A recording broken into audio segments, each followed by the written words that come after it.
Hello, welcome to the Paranormal Peep Show with myself, Neil Geddes-Ward, and Andy Chaplin. So you are joining us in September 2020. And Andy, how are you in these September months now as we're rolling through the year really quickly?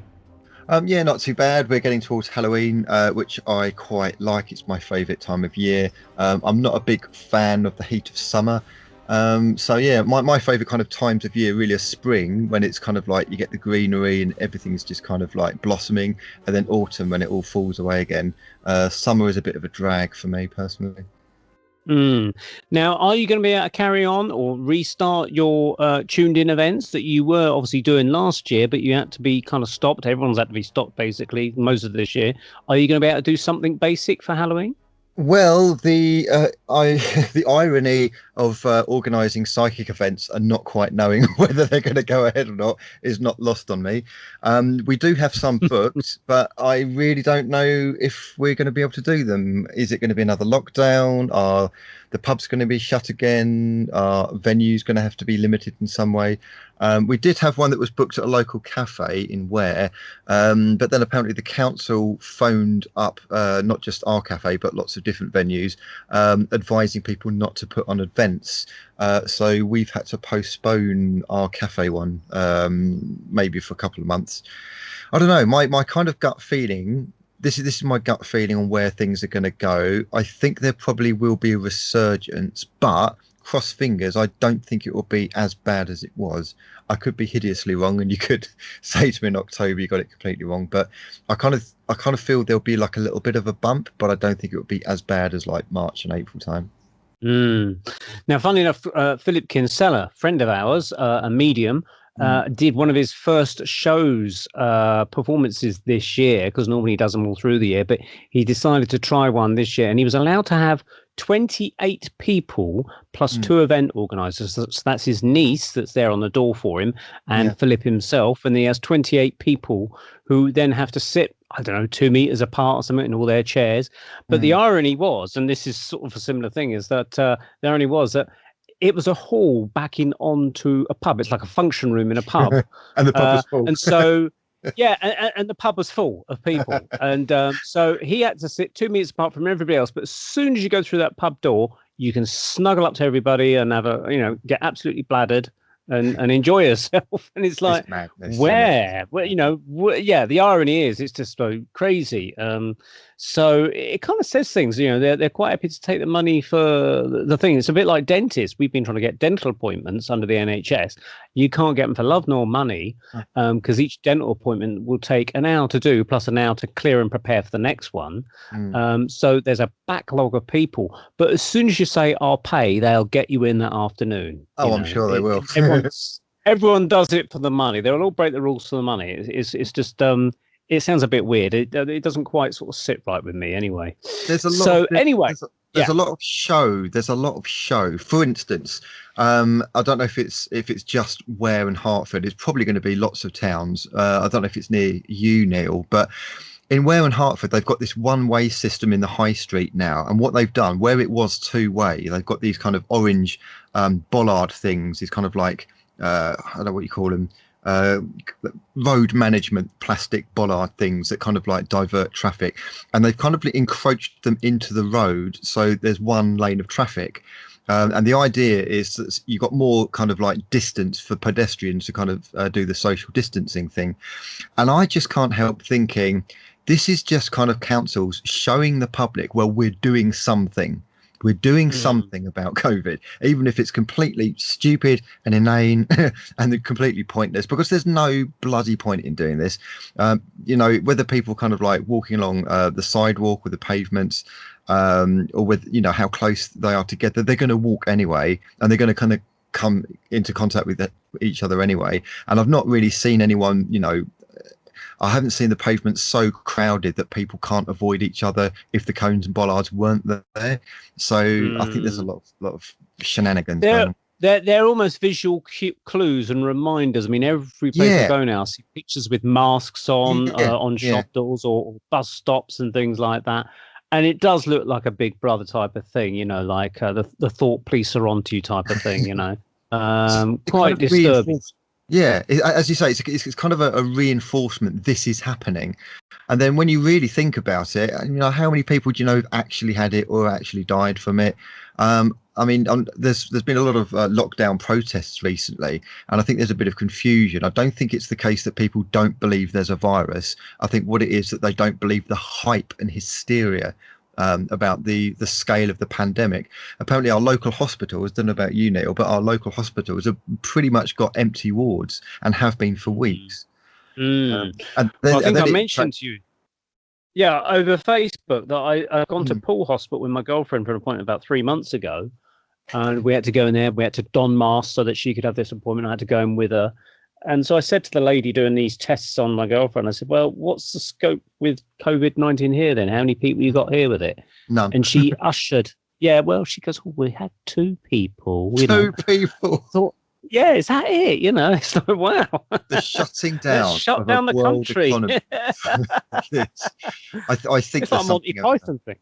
It is. Yeah, definitely something else. Definitely. Anyway, well, maybe there's people on the other side that know what's going on, and we can try and seek guidance from those people. I'm sure questions are being asked to those on the other side, what's going on. And one person that might know what's going on, or can certainly ask on our behalf, is our guest from the United States of America, and that is Keith Clarke. Hello, Keith, are you there? I'm here. Thank you, gentlemen, for having me. Hi, Keith. Hello, Keith. Now, Keith, you are a representative of IDigital Medium. Is that right? That is right. And I would say also there is a community within the paranormal community that's a lot smaller. We could say it's a niche that specifically works to communicate with other life forms or spirit beings or whatever the name you may have. I would say that when I speak on behalf of all of these people that do this work on a daily basis. Okay, so that's great. So thank you for joining us initially, first of all. So if we just backtrack a little bit, if you could tell us a little bit about yourself as an individual and what's pushed you into this kind of paranormal research field. Certainly, like a lot of people, it was actually the movie White Noise. So that terrified me. That terrified me. It was very interesting, and I think it terrified me because it's kind of based on reality, or based on what ghost hunters actually come across. How actually realistic would you say the movie is to what you do? Unfortunately, I would say it's not realistic at all. No, that's probably a good thing. There's a lot of people that came into the field because of that. A lot of people that became interested in EVP, or electronic voice phenomena. So I should probably explain what that is really quick. Is that okay? Yeah, absolutely. Please do. Okay, so these days, most people are familiar with ghost shows on TV or paranormal TV shows. You'll see people using digital recorders, and they will record sounds, and sometimes they will, those sounds will be voices. Now, electronic voice phenomena is generally credited to have gotten its start around 1953 when a gentleman named Friedrich Jürgensen was recording bird sounds outside with a tape recorder. When he played it back, he heard he heard his name being called and spoken, and there was a phrase, and somehow he knew it was his father, I believe. After him, another gentleman picked it up and began to do experiments like crazy. And after that, it began to grow and grow and grow. I'd say around 2005, the movie White Noise came out. Now, it wasn't the movie particularly that made this special. It was the additional items that were on the White Noise DVD. There were interviews from Tom and Lisa Butler, who ran an organization called the American Association of Electronic Voice Phenomena. So there was already an organization that was in place in the United States, and there was also one in Germany that focused specifically on recording these sounds and, validating them, trying to improve the process, trying to understand it, trying to understand who are these voices and how do we make it better. So that's the introduction to EVP. So The movie came out. A lot of people saw it. In my case, my friend said, "Have you seen the movie White Noise?" I said, "No." He said, "But did you know it was based on something real?" I said, "Okay, that sounds pretty cool." So I watched it. Then I went onto the internet and I found a free book on the topic. I downloaded it, and then it sat for 3 months. One day I picked it back up again, and that was the end for me. And so I began my own experiments. Right away, I was quite eager. Right away, I began to receive validation, but I also began to receive strange things such as voices over radio, which was very atypical at the time, and is still quite atypical. And we actually have some of those clips for you at whatever point you guys would like to listen to them. Okay. Can you explain to listeners what the term white noise, I mean, I know what it means, but maybe listeners don't know what the term, why is it called white noise? That's going to be hard for me to define. I know there's white noise, brown noise, pink noise, but white noise would generally just be static. So to our ears, we're used to tuning it out. If you're tuning in between radio stations and you hear the shh, the hiss, it's generally referred to as white noise. A lot of people use it and play it in the background when they go to sleep because they find it relaxing, but there's usually nothing in it. Kind of has the sound similar to running water. Now, I've actually heard that spirits, maybe white noise is considered older technology now by the digital standards of today. I don't know, but certainly I recall that the idea is that spirits on the other side, the theory goes, is that they can use that white noise as a kind of carrier wave, if you like, to carry their signal across, and we can hear it. And that's why you have to tune ideally between radio stations or any station, so that you've got a clear kind of gap in the wave band. So there's a gap for something to come through. But I haven't heard of this thing of brown noise or pink noise. Have you heard of that, Andy? Yeah, I mean, there was this theory, wasn't it, that there's certain frequencies or tones that actually kind of make bodily functions happen. Like the way I understood it was that brown noise was supposed to make you shit yourself, excuse my French. Yellow noise was supposed to make you piss yourself. Green noise was supposed to make you vomit, and pink noise was supposed to give you an orgasm.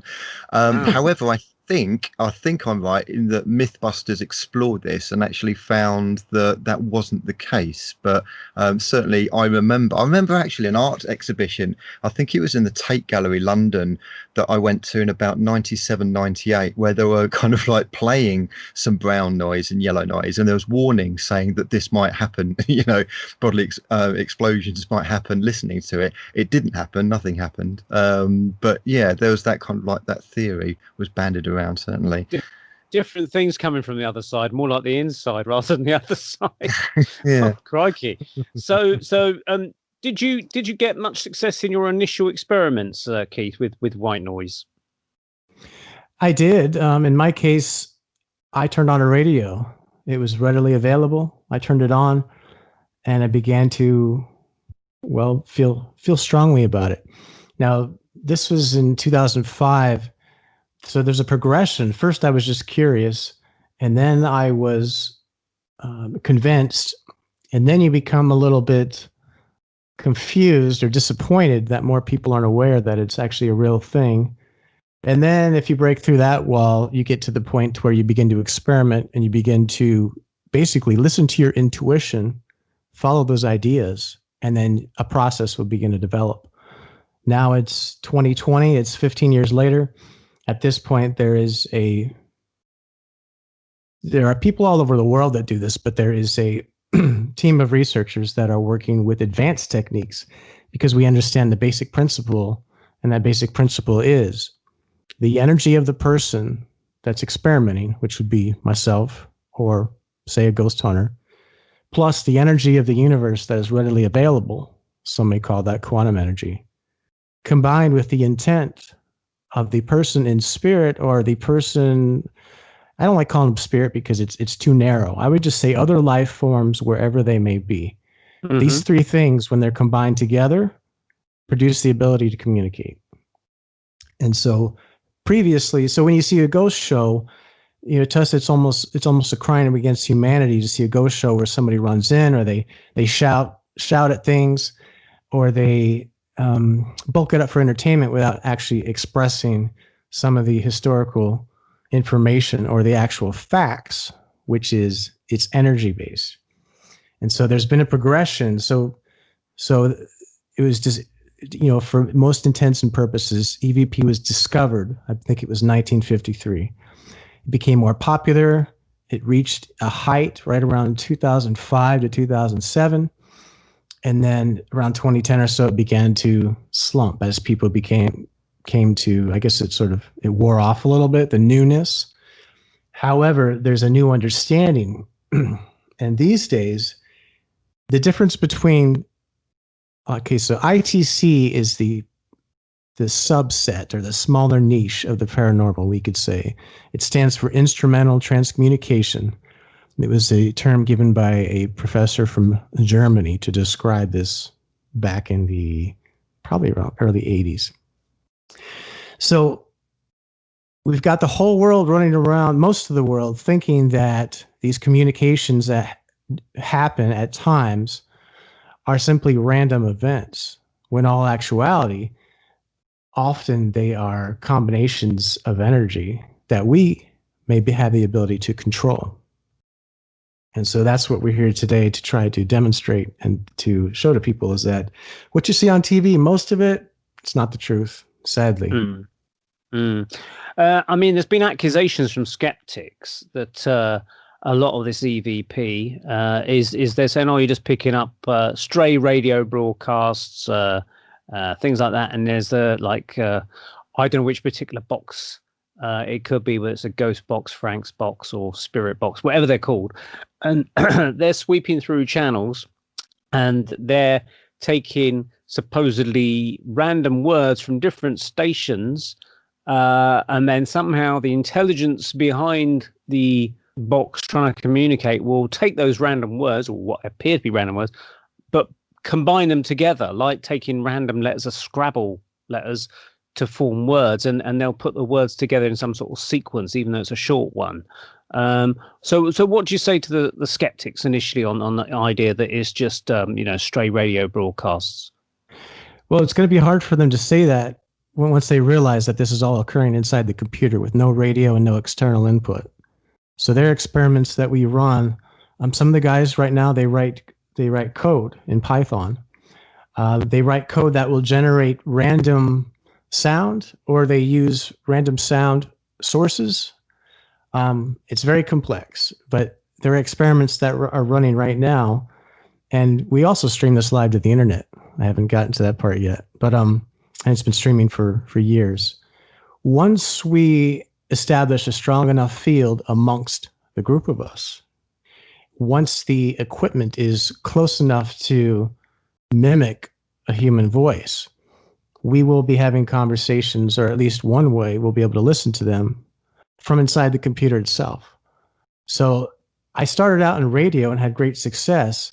At some point, it became a little difficult because radio is stronger in the daytime or the nighttime. It would change. Who's to say somebody's not driving by with a CB radio? There's all these factors, right? Well, all the experiments that we're doing, most, 80 to 90% of them are happening inside the computer. So you've got a program that will generate pseudo-random white noise, and then we filter it, and there are voices in that alone live. Right. So basically, in the days of ham radio, CB radio, that kind of stuff, where they would use, say, the ionosphere to bounce their signals across in the upper atmosphere to try and get a certain range, you'd also pick up something called the skip, which is like the white noise, and like they would kind of squelch that out to try and get a clear as sound as possible by removing that white noise, by maybe trying to pick up people a little bit closer. But when you certainly turned up the squelch or turned down the squelch, I can't remember which way it was on a CB radio, you could hear people further away, but there's more interference simply because you'd filter out everything, unfortunately. The stronger the signals, you could filter out a lot of stuff, but still a stronger signal could come through on a CB radio. So, but what you're doing, you're bypassing the ionosphere, all those technical problems associated by bouncing radio waves off of clouds and God knows what else. You're saying then that somehow the intelligence on the other side, or wherever it may be, is harnessing the electronics of a computer and, say, taking a synthesizer type of makeup on which you can do in keyboards and synthesizers and computers, and restructuring its voice. So it's almost like Stephen Hawking type coming through, sort of the sound of him. I mean, not actually him. At times, yes, it is. So the basic principle is, when it comes to radio, there's no such thing as a clean signal. There's no such thing as, energy permeates everything everywhere on a, molecular level. So I'm saying that since I've been working in it for a while, and there are principles that have been given to us by spirit communicators throughout the years that basically say our thoughts, our actions help create this bridge. It's not necessarily a random interaction. We have the ability to place our intent to do our experiments. So there's a process. First, we receive the intuition through our minds. We may not call ourselves mediums, but we use the same tools that are available to the everyday person. But we acknowledge those ideas. So it's sort of a partial validation. Then we take our technical skills and we apply them, and we figure out, how can we make the voice sound better? What else do they need? How can we prove? At the basic level, there's a quest right now, I would say, across the world. What they want to do is figure out a way to have someone in spirit, and by spirit, I just mean someone not in a physical body in this dimension, or however you would term it. We leave it pretty broad because the whole life after death scene, it's very important and it's useful. However, it's a little narrow-minded for our processes, because we acknowledge all life, wherever it is, whoever it may be, in whatever time period. So we take our technical skills, they create these ideas, and some of these ideas, these are crazy ideas, let me tell you. So something recently, as 2 days ago, someone said, I've got something else I want to put together. I'm going to write some code, do some random this and that. I'm going to attach it to a random white noise source, and it's going to calculate this and that. And the objective is for people in spirit to take this little cursor and to get it into the goal box. So it was a little game called soccer, a little game with the anticipation that someone invisible that we are working with, after a period of time, will be able to learn to affect that sound to bring the mouse cursor in. That's just one idea. They've written, we've seen a lot of faces in random generated code.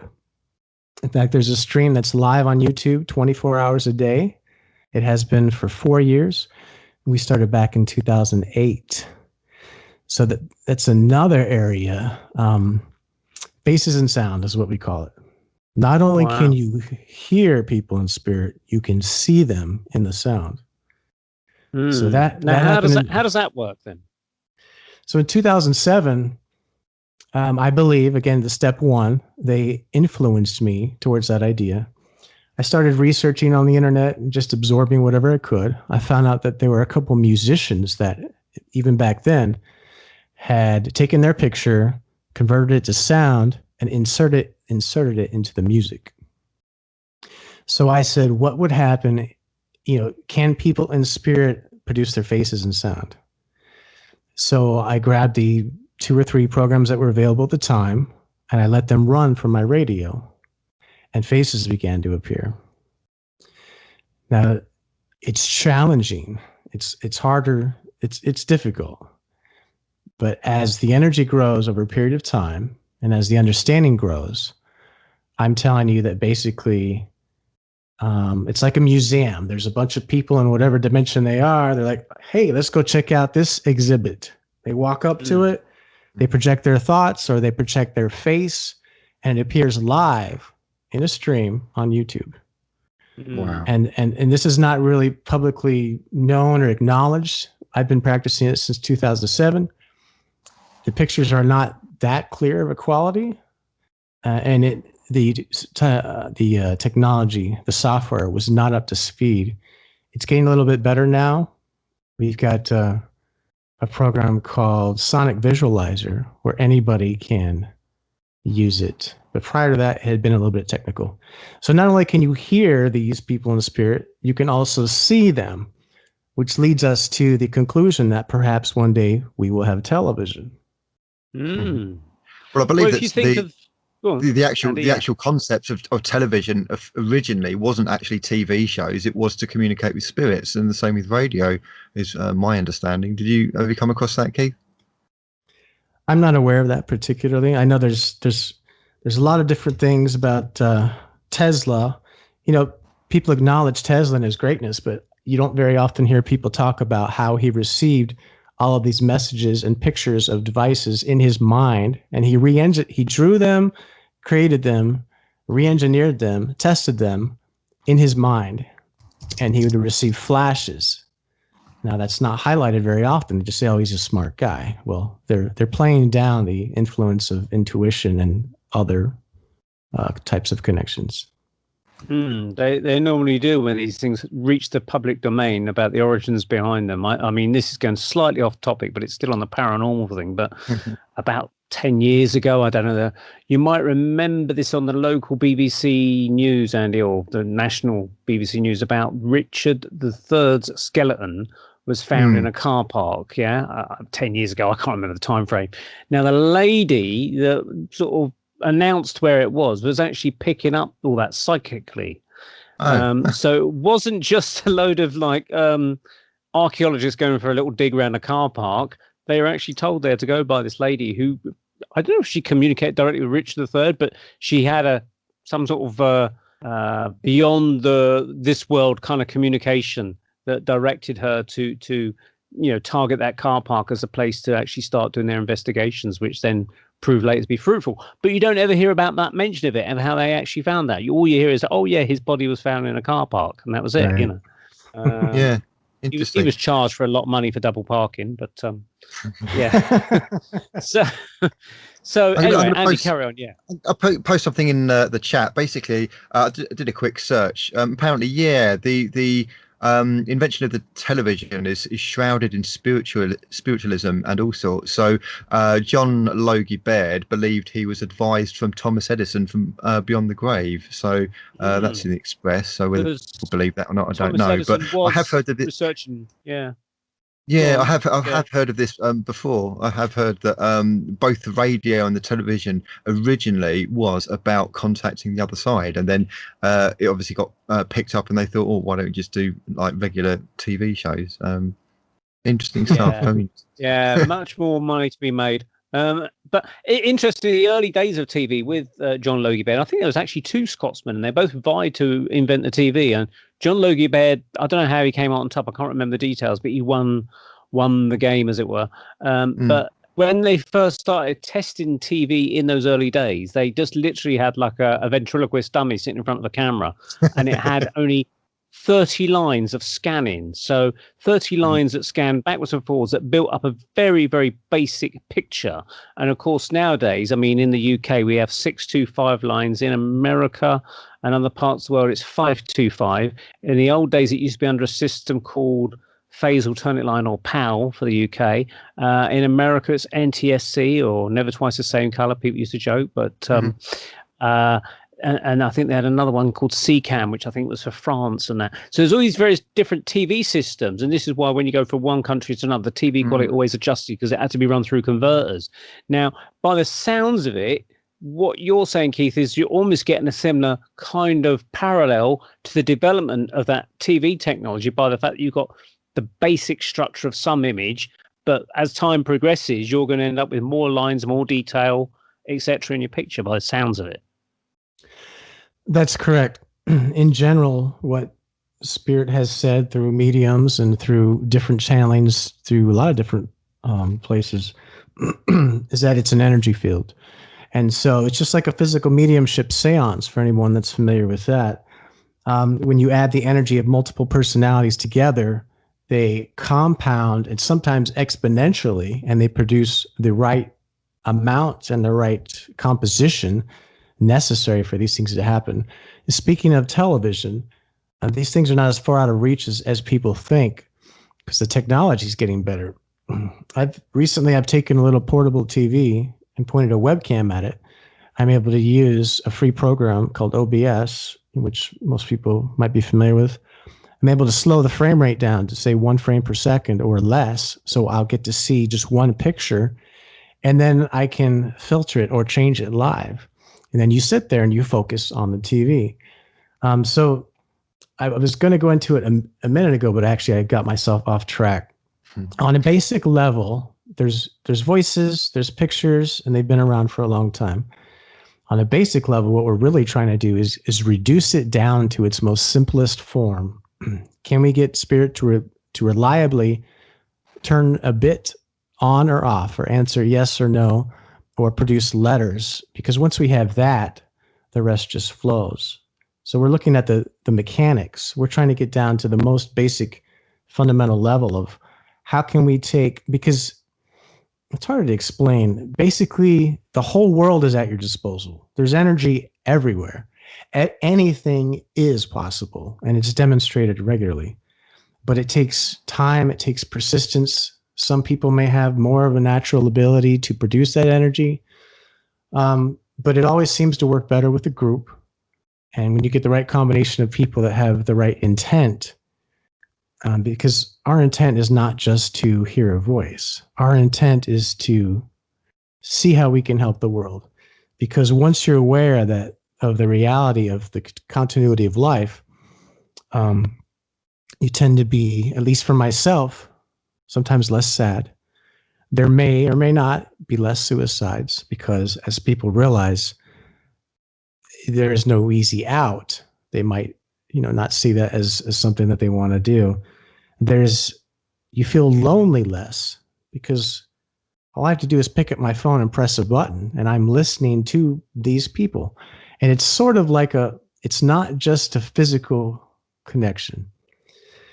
There are also other things that we've realized. So we're in the stages of organizing ourselves, right? So we've got the technical guys. We've got what I'm going to call the energy guys, which I would say I'm one of them, where we try to figure out, how do we have a protocol for an experiment? How do we build up our energy?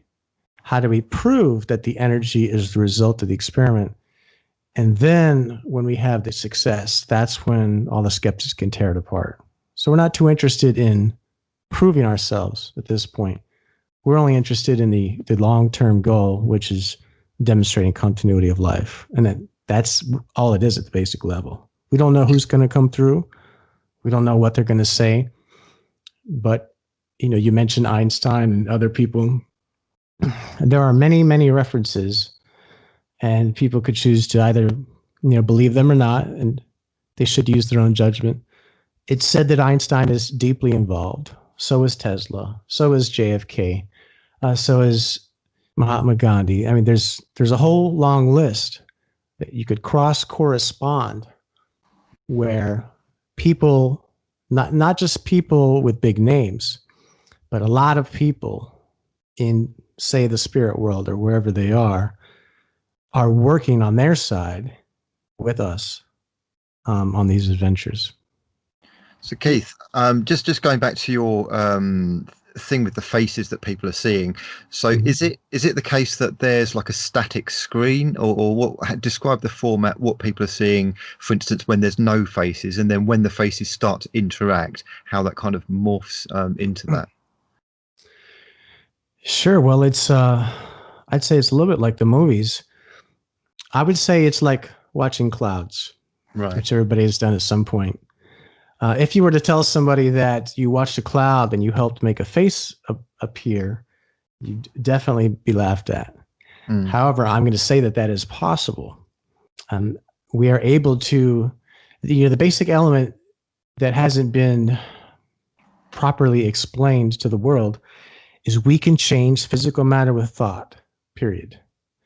So these faces, first I was filtering the radio, right? So I had a radio in a shed, It came through a cable into the house. I used noise reduction software live, and faces would appear in the spectrograph program. So a spectrograph program would be where if you were on TV and they say, look, here's the murderer, we have his voice on tape. And when we did a comparison of these two pictures, we could see that it's his voice.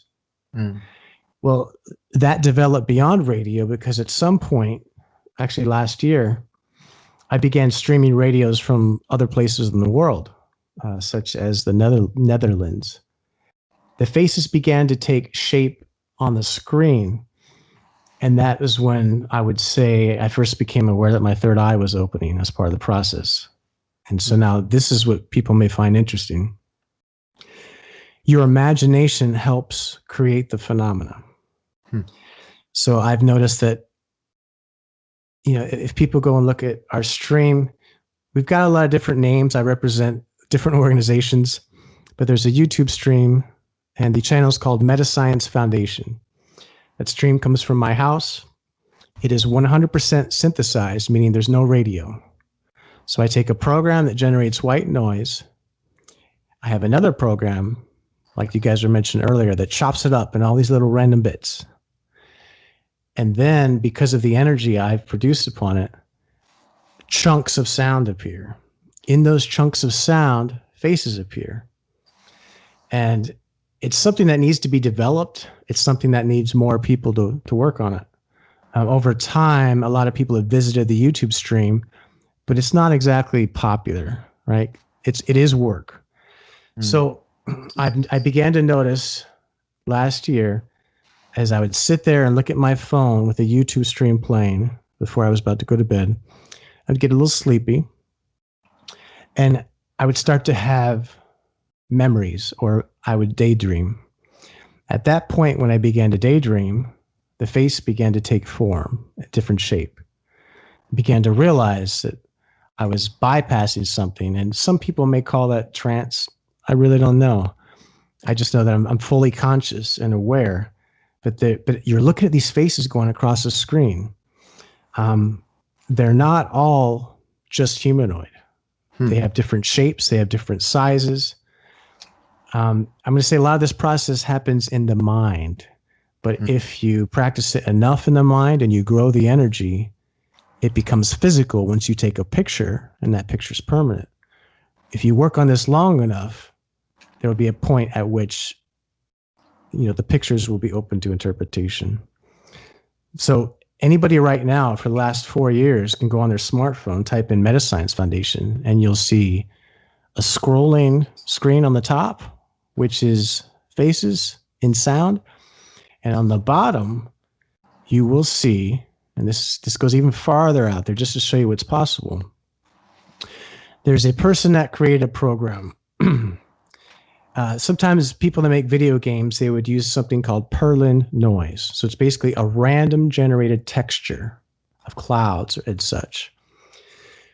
We have seen that people can experiment and they can influence that texture inside the computer, and faces can appear on screen. It's very hard. It's very challenging. So this person made this piece of software a couple years back. His name is Martin. And he put it out there. I don't really think it did that well. And then at some point he donated it to us for our efforts so that we could help share it with people. I then put that live software stream on YouTube.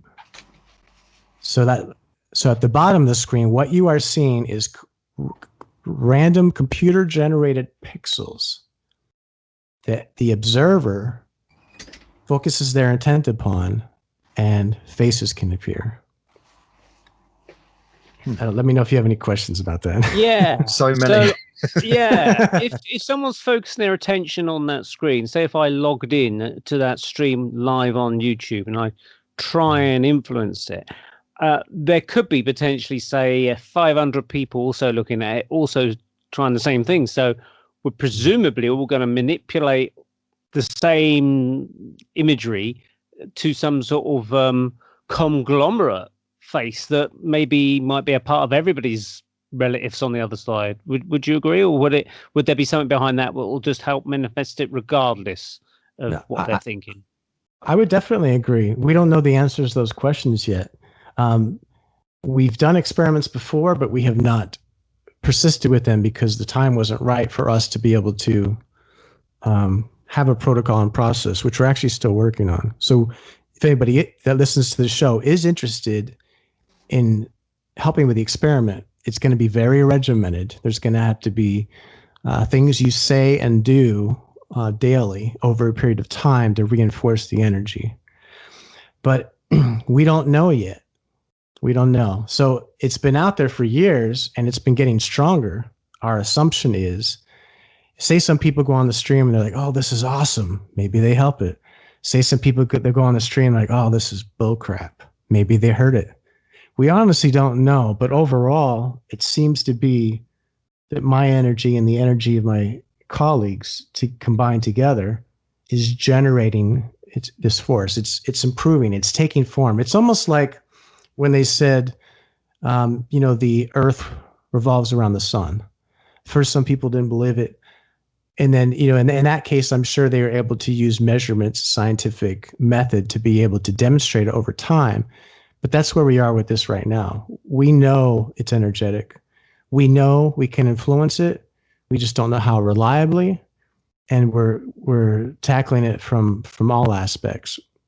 So there will be experiments. So if anybody's interested in that. Were you ever involved in the skulls experiment, Keith? I was not involved in it. We are aware of it. And I will tell you that ITC, the instrumental transcommunication, which is basically any communication, any intelligent communication with other life forms or spirits. Whoa, just lost my train of thought. Please. Skull experiment. The skulls experiment. Yeah. So for anybody that doesn't know, in the skull experiment, there were people that went into this basement, this cellar over in Europe with the intention of seeing what would happen with their combined energies. I believe several of them were mental mediums, if not all of them. And they recorded a lot of different phenomena which supported their efforts. So that's generally referred to as modern day physical mediumship, I guess you would say. Usually done in the dark, but not in all cases. So I have been involved in physical mediumship to a degree, meaning I've sat with plenty of physical mediums. And that's an energetic world. So it's sort of this mysterious, magical place. I will say an ITC was considered paranormal, just like, we don't know exactly what it is. I will tell you that they're merging together. We're going to find that energy is energy is energy. It doesn't matter if it's physical mediumship, doesn't matter if it's voices of spirit, even thought is energy. And so as we move forward, we're going to take some of the protocols of that skull mediumship group. And by the way, they're still around. They're continuing. They're trying to build a research center in Spain, I believe it is, and they're still trying to raise funds for the last couple of years. Physical mediumship in itself is growing. So there is a tie between the world of physical mediumship and the current world with the technology. They blend together. And so we're here to help demonstrate that. And we have a lot of work cut out to actually prove that. And that's what we're working on. The skull experiment, for those that want to know, you mentioned Europe, is actually in the village of Skull, hence the name Skull, which I think is in Suffolk or Norfolk. I get my Norfolks and Suffolks muddled up, but I have a feeling it's more Suffolk, which is on the east side of the United Kingdom. And it was done in about 1989, 1990. I think it was over a 5-year period, and they had lots of scientists come in, and you correctly said it was done in their basement. And lots of scientists come in, even magicians coming in, who said that they couldn't replicate any of the wondrous things they saw there, of things levitating and hands materializing and disappearing and things like that, all sorts of weird stuff. But I have a feeling it was also Thomas Edison gave them instructions on how to construct a sort of audio kind of transmission device. But the weird way it was done was that they left a undeveloped film. In those days, we were using film rather than digital cameras, and they were instructed to purchase a film from their local drugstore or photographic shop, keep it in its box, say Kodak, Fuji, whatever, and you'd stick it on the table in the seance room. And at the end of it, you'd take it out of the box, break the seal, take it to the drugstore, have it developed. You'd get it back, say, the next day or a few days later, and you'd unroll the film. And I think it's either a negative or slide film. I'm not sure which now. But across the whole length of the film, you would see writing appear. It was almost a bit like the Bayeux tapestry in France that goes around the wall that talks about the Normandy invasions and things. And it's almost like a whole script running across the length of this 35mm film. And it was actually drawings and writings and poetry and spiritual words and things. But it's also telling you how to do a construction of a mechanical device that would communicate with the spirit world. And the signature at the end of this was the same signature. They checked with the Thomas Edison Foundation, I think, in America, and they found a match with his signature to the signature that appeared on this film. So they thought that Thomas Edison was perhaps coming through there. And yeah, you're right, they are trying to carry it on in France. Robin Foy and his colleagues who were originally involved in Skull were pushing to develop a sort of Skull 2 type of thing in a centre in France. They're trying to raise funds to let that happen. So yeah, it's interesting stuff. Well, do you want to play us a clip now, Keith? Because I think we're all kind of waiting with bated breath to see what it sounds like. Have you got anything lined up for us? I do, and thank you for the explanation on Skull. It was very well done. That's because I've been writing about it. Oh, I see. So it's fresh. Absolutely, it's hard fresh in my head, yeah. It's hard for me to remember all these things because there's so much going on. Quickly, there's a young man in Italy who has this little suitcase thing he carries around, and it's actually a mini TV, and he has a feedback loop, and he does group sessions where people sit in a seance in broad daylight, and they have faces come through on this TV. Wow. There's a group in France that uses lasers and fog and mist, and they've been doing that successfully for, I'd say, 15 years. There are all kinds of things like that going on that the public is not aware of. So as far as clips, which section? Okay, so here's what we have. So we have my old radio clips, but we have my colleagues that I'd like to bring to the forefront. We have a clip from Michael Lee. We have a clip on ET. We have futuristic clip. Maybe we'll save that for the next show. The next segment. Yep. And then we have one from one of my colleagues. So let me go ahead and play one from my colleague, Michael Lee. Okay. A lot of the processes he does programming, among other things. One of the things that he is adept in is machine learning, which is where the computer will adapt to a live situation and adjust itself. Very, very technical. I'm going to have to unmute something. If it stutters, you'll hear me restart it. This is a 1-minute clip. I don't stop it, and it's not necessarily explained. You will just hear samples of Michael Lee's work. Okay? Yep. The following audio clips are from research team member Michael Lee.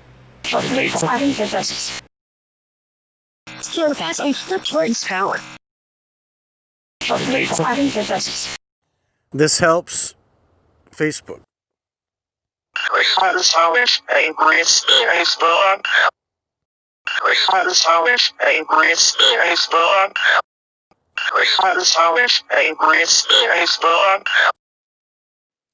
And to the speaker, it has a signal.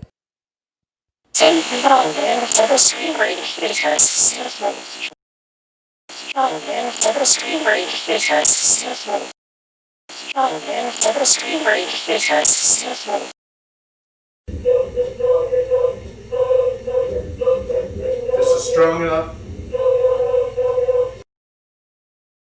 This sounds like you may think of a popular person, Tesla. He taught spirits to talk.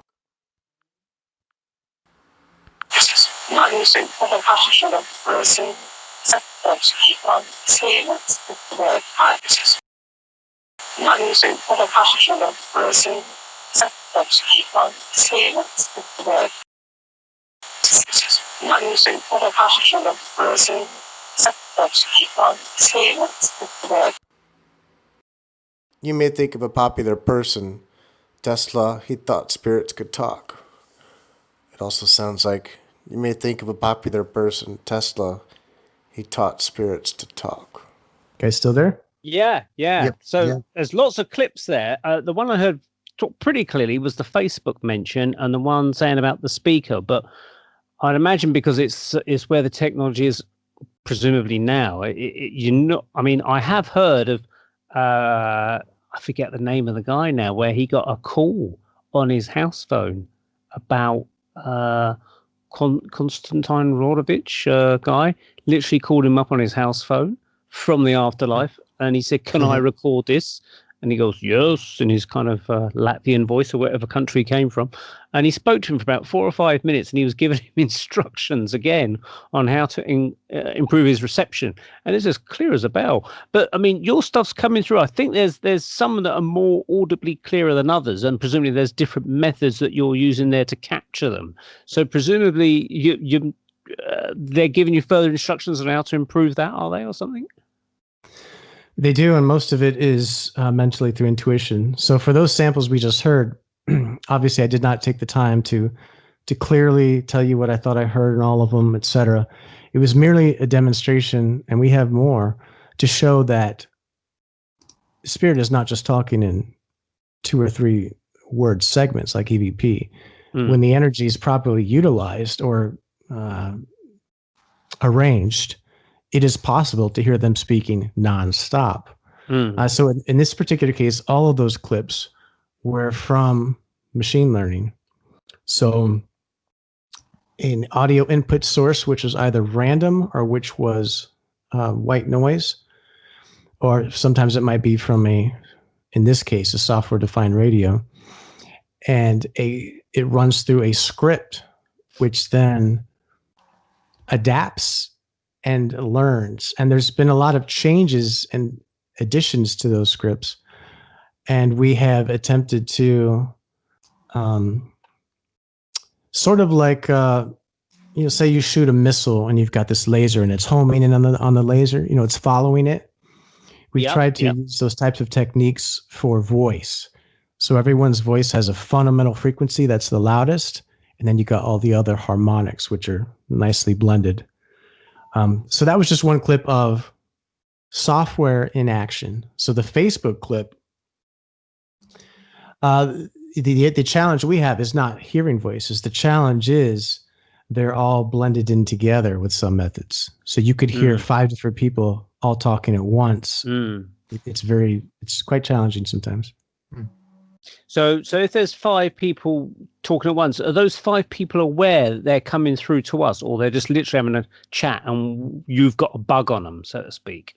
They appear to be aware because most of the commentary is usually about the experimenter's environment. Not all the time, but most of they're fully aware of what we're doing, what we're thinking, how we're feeling.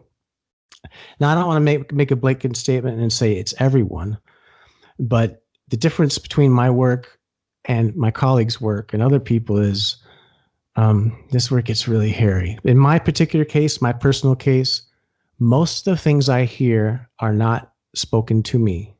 I'm listening to them, and I'm developing my energetic connection by listening to them and feeling their energy. It's kind of weird. Like so I don't, so I don't spend a lot of time anymore recording and trying to listen to what they say. I'll just press the play button. I'll listen to it live and I'll drift off to sleep. And when I change my mental states, or if I say, for example, if I sing for an hour or 2, it changes my clairaudient abilities. And I'm going to say, this is going to sound way out there. We still have to prove it. But the concept is, this is going to sound really weird too. So some of our other projects are voice synthesis.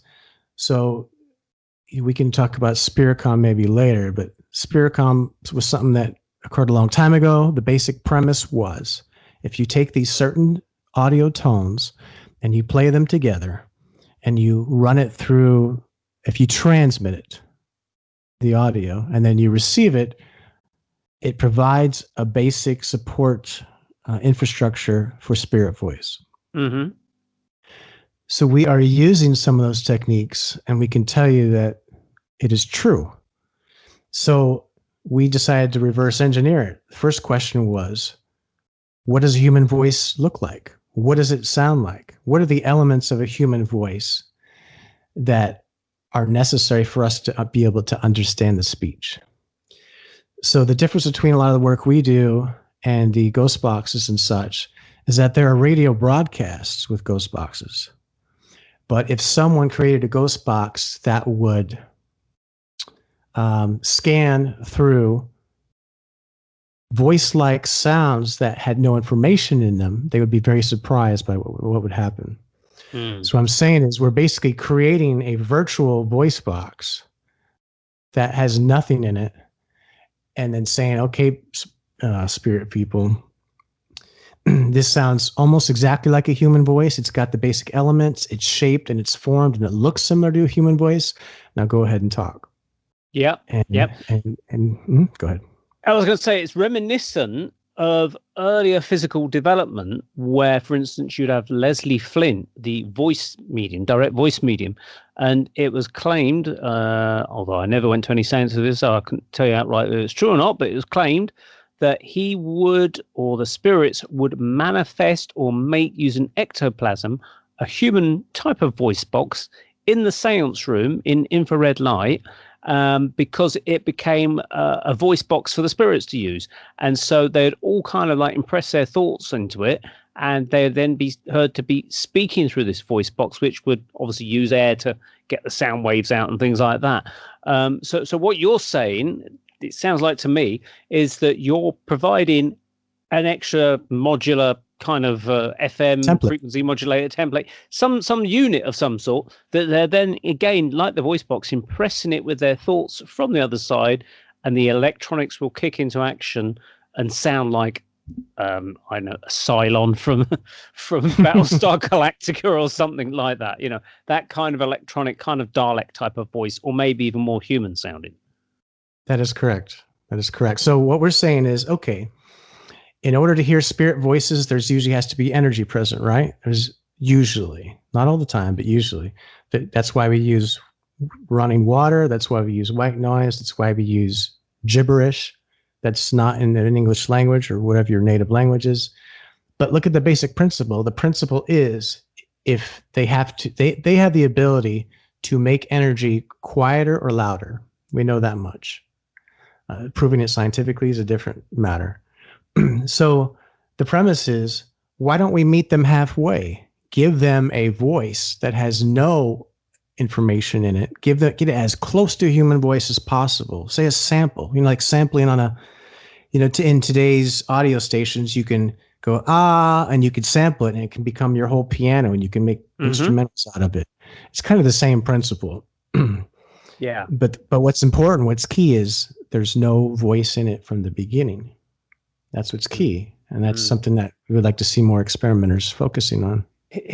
Just before we go to the break, which is in a second, here's a bit of food for thought, and maybe it might give you an idea, is that you could take a famous person like, say, Thomas Edison, and I think there must be early audio recordings of him talking, because he was the guy that invented a tape recorder and stuff.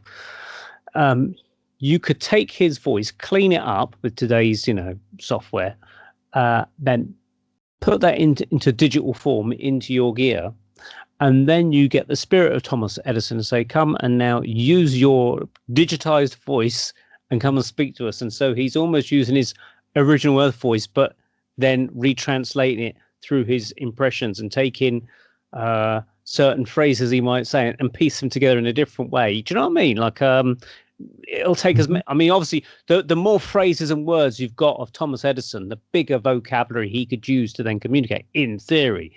And it's a bit like if you've got a Ouija board and you've got all the letters of the alphabet plus a yes and no, the spirits have got a free reign to come and communicate with you and say all the words they need to say, if they can do that. But if you take half the letters away, you've got very few letters, and so there's less of a chance they can make a full sentence because they got less words Just got to mute that a second.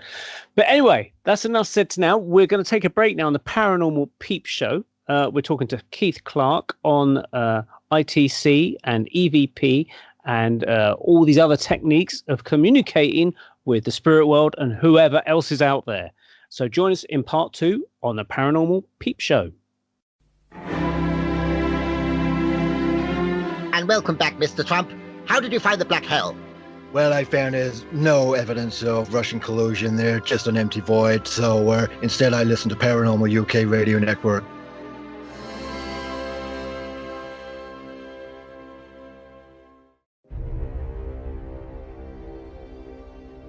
Glenattai Publishing is proud to announce the release of our latest novel, The Demdike Legacy by Barry Durham. Set in a quiet village in Lancashire, England, an enigmatic murder reignites a legacy of witchcraft thought to have died out 400 years before, when the Pendle witches were hanged at Lancaster Castle in 1612. As the death toll rises, the descendants of the original Pendle witches are forced out of hiding and assist the police in tracking down the killer before they are all wiped out. The Demdike Legacy is a thrilling mystery novel that blends modern detective work with old-world pagan practices.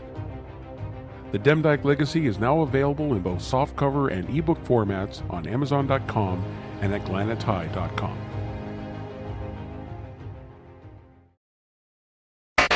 Imagine no longer being tied down to your computer, but having the freedom to take live talk radio with you anywhere you go. TalkStream Live introduces our first ever iPhone application. The talk shows you follow now follow you, and your iPhone is now the fastest and easiest way to stay connected to the best talk radio on the internet. Listen to live talk shows 24 hours a day, 7 days a week. TalkStream Live, now available in the iTunes App Store.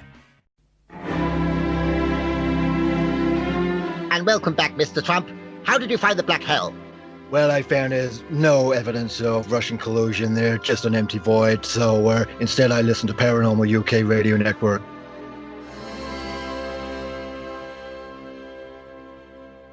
Hi, welcome back to the Paranormal Peep Show with myself, Neil Geddes-Ward and Andy Chaplin, and we're talking to Keith Clarke about ITC and EVP and all other types of electronic recording of the spirit world or other entities or other beings, wherever those other beings may reside. Now, in part 1, I spoke about Konstantin Radovich, if I got the pronunciation right, who was one of the early pioneers and researchers into this field of EVP. And of course, he's now died some years ago, but he did come back through another researcher, and he actually managed to call him up on his house phone. And you can see evidence of this in a film on YouTube called The Afterlife Experiments. It's really worth watching that because it covers everything to do with the skull experiment we mentioned earlier, but also EVP and ITC communication. And so Konstantin Radovich rings him up from the spirit world. He rings after 6 because it's obviously cheaper. And during the conversation, he then passes what he says the device over to a bishop, a Christian bishop in the spirit world with him, who died 100 years prior to him. And then this bishop starts talking to this EVP researcher who answered the call. So what I found interesting was about that he mentioned something called the device, and he passed it over to him. So Keith, have you ever heard of anything like that, the device or a device that they're using in the spirit world maybe to try and communicate with us? We have, and we've heard it expressed in different ways. Not sure how much I could expand on that. The gentleman's had a very deep voice. He would call himself Konstantin Radovich. Yeah, because he was Latvian. And he was the gentleman I referenced that did many experiments. He wrote a book, and I think it was whatever the number of EVP he recorded. It was massive. It might have been 20,000 or something. Yeah. I think it was way higher than that. But he was the one that is credited with bringing it into the scientific community, or at least doing his best to do that. I would say if Spirit can create ectoplasmic voice boxes, then why wouldn't they have the same type of mode of operation for technical devices?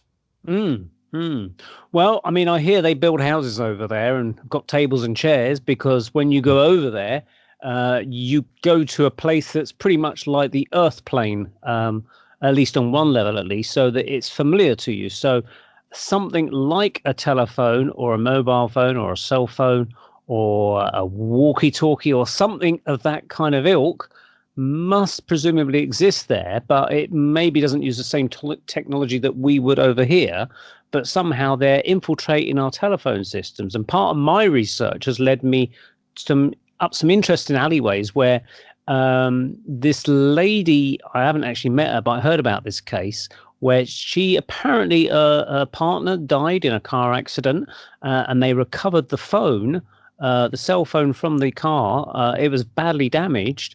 And maybe a couple of weeks later, she found a voicemail on it, and it appeared to have been put there after the accident, but it was put there by her boyfriend who was deceased. And somehow he had managed to leave a voicemail on her cell phone. And so she rung up a BT, that's British Telecom for those elsewhere outside the United Kingdom. That's one of our major telephone companies here in the UK. And British Telecom said, yeah, we do get kind of evidence of these celestial calls coming into our network, and we don't know how they do it, or we even don't know what to do with it. But they don't really tell people too much about it. But if pushed, you might get one or two of the engineers kind of admit to it secretly. So I just thought I'll throw that one in. And it must happen worldwide as well. There are a lot of them.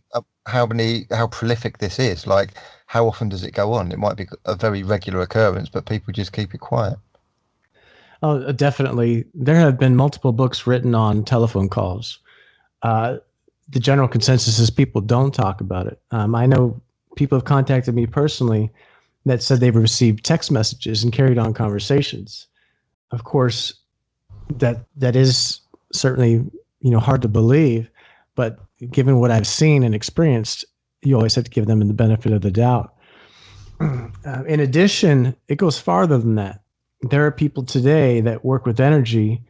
There's one person I'm aware of that people in spirit have actually established communication through, let me see if I can remember what it was. Basically the iPhone watch. They've actually established communication through that. Now that person happens to be developing physical medium. Yeah. Now that's an interesting point, if I can just interject there, because you talked earlier in part one about the intent of using this communication, which helps it work. And a lot of the research I've seen suggests that you always have to have a medium present by the kit in question to, become the aerial of the device as such. Whether it's the psychic facilities of the medium himself somehow pulls in the signal, I don't know, but maybe the intent is part of that. That tweaks the channel a little bit. But in the same way that when you go to a traditional spiritualist church meeting, well, here in the UK, they sing a few hymns, or even in a psychic circle, you sing a few hymns or songs to try and raise that energy, which is like raising the intent. But a medium can perhaps do that without having to do all the kind of preliminary kind of singings of songs, because they've got all that there anyway in their kind of psychic makeup, maybe. I agree. I think where the challenge lies is none of us that researched describe ourselves as mediums. However, we feel that everyone has this ability, whether it's latent or not. It's just some people, shall we say, have more of it, or some people have learned how to develop it or use it in a different way. I would say that we would like it to be known for anybody listening that it is possible for anyone to develop this. Now, we can't necessarily promise, you're going to make a direct connection over your, handheld recorder with your loved one. There are people that do. However, that's not my particular area of expertise. I do know that it happens.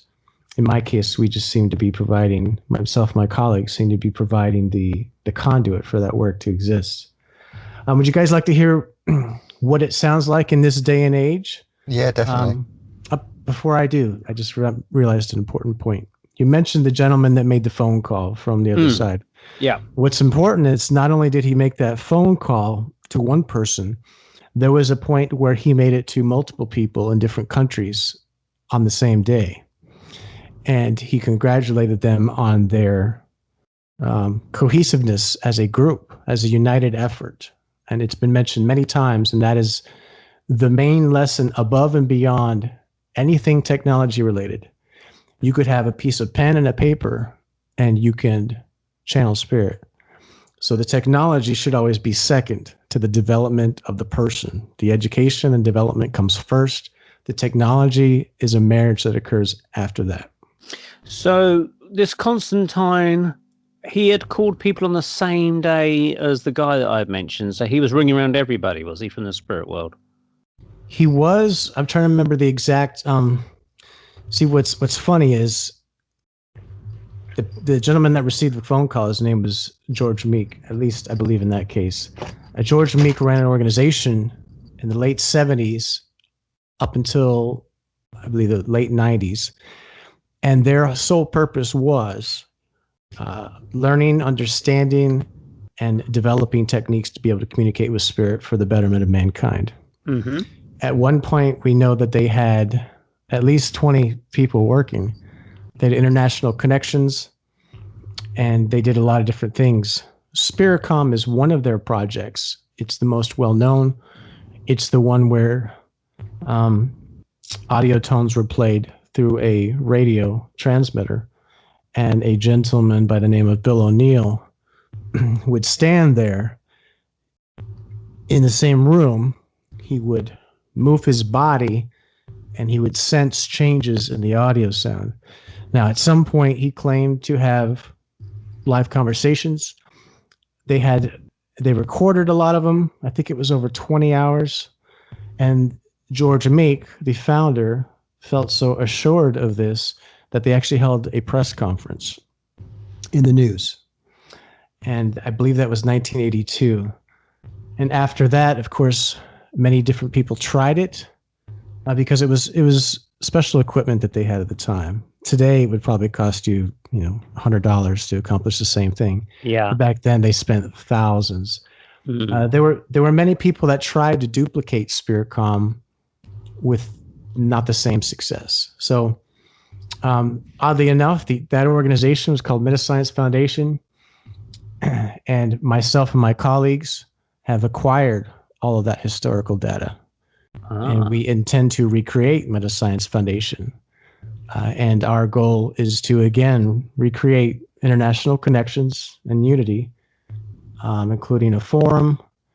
And it's probably a good time for me to mention that when I say we, I'm representing IDigital Medium, which started out as a group of collective people who just wanted to get the word out there about our history and about the continuity of life. They helped with the website. They helped with articles. We have 62 playlists on YouTube. There's a gentleman from England that has made 32 documentaries, which he creates, passes to us, and we publish them. He's been very successful in that venture. His name is Dr. Keith Parsons. I think I know the one you mean. I think I've met him. If it's the guy I'm thinking of, I don't know if it was the same guy, but did he do a documentary on life after death? He's done 32. This has been ongoing now for about, I think, 4 or 5 years. Him and I struck it up one time, or we met each other through an email, and the rest is history. I think, I say I've got a personal involvement in him because I used to run this meetup group, a paranormal meetup group, literally where I would get speakers in to do presentations, and it was a small pub in the UK. And I would call up people or email them and say, do you fancy coming and doing a presentation on such and such? Someone showed me the documentary Life After Death, and I think it was Keith Parsons that done it. So I messaged him, and maybe it was yourself that replied in the email. I can't remember. Someone in the United States replied on his behalf, and then I had to go around them to come back to him in the UK. I can't remember the whole way it worked now. So I know that he did mention having communications with people in the States, putting his documentary together or putting it out there or something, uploading it to their channel. I can't remember. So maybe it was you initially I'd spoken to. If that was the Keith Parsons, then you're speaking to them. Yeah, I do remember. So people get confused because it's Keith and Keith. Yeah, I remember putting a comment below it saying, "Can I communicate with this Keith Parsons, please?" For and maybe it was yourself that came back on the communication on that. Weird world. It all comes back together, sort of a few years later. But yeah, he did come and do a great talk, great presentation. We played his film at our pub meeting, and it went down very well. And then he took questions and answers from the audience. So yeah, a bit of a strange connection there. But anyway, did you say you've got a clip for us to listen to? Yes, I do. I was trying to make sure that I expressed the varied interests that we represent before I play that. It's a good clip too. Okay, mind if I continue for a second? Absolutely, go for it. So IDigital Medium has now sort of become the research branch. So there's guys that work in private. I represent them. I help organize things on the outside. I'm an experimenter myself, but my role now is changing more towards getting their work out. In addition, we are close friends and colleagues with paranormalstudy.com. They cater to the paranormal crowd. The gentleman that runs that, as well as myself and another gentleman, are the ones that will be recreating the Metascience Foundation as a nonprofit organization. In addition to that, we have a lot of different other varied efforts, but we're going to change the website. What a lot of people don't know is we have a database on there with over 500 websites related to life after death. Not only that, the people on the internet are the ones that add them. There's also books in there, and there's also, I think, about 150 EVP files. So there's stuff everywhere. We just wanted you to know that it's a collective effort, and this research is only one small segment of it. Now, shall we get to the cool voices? Absolutely, yeah. Please do. This is the B-side. It is. So this is what I labeled futuristic audio. And what this is work from the last, I'd say, 10 months. It represents different variations of us creating synthetic voices which people in spirit are influencing. I'm going to go ahead and play now. These audio samples represent futuristic ideas and voice synthesis.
Again, so some people may think, what the heck was that? What are they saying? It's very difficult to decipher what the individual words are.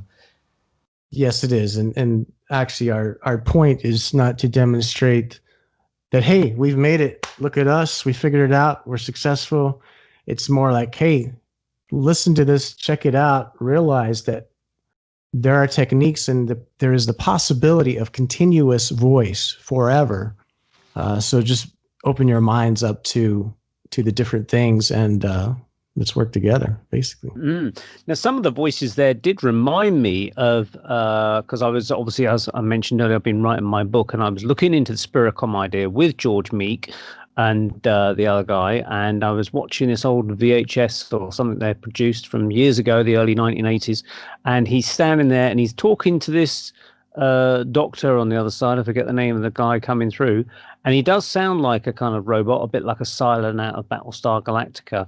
And some of those voices you just played there was pretty much close to that kind of voice, where it's a synthesized type of modulated type of voice, and you can almost feel the little bit more tweaking, and it make it a little bit clearer. But I mean, to get that coming from like dare I say it, another dimension, or wherever it's come from, is amazing in itself. You got something. If people think back to the early times of recording voices here on Earth, just with people talking into them, they were scratchy.